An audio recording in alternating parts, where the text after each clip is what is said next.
Cardom donatum top up even a kiminang lelo non free fire long. New pet bon la teke la lo ya teke ke to la non top up sinang. La da wang ni pablar la pothema da Gmail mate ne pen lai personal detail to la lai lam chi kiong ni lo processing bom lo processing payment successful yes always okay to payment successful lo ta ho sinon ho jo message ta nang le lo bon payment successful item vil ho chok lo top up again oh claim elo la hen lo jo dona tu makimi tiger lo teke lo mate la panda ka diamond odong yo na hani nang en elo ko no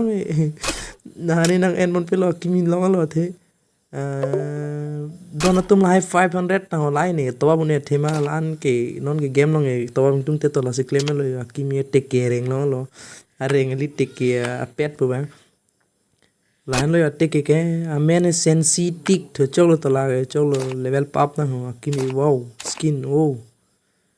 ability nimble ninja to ba ability amen lo bon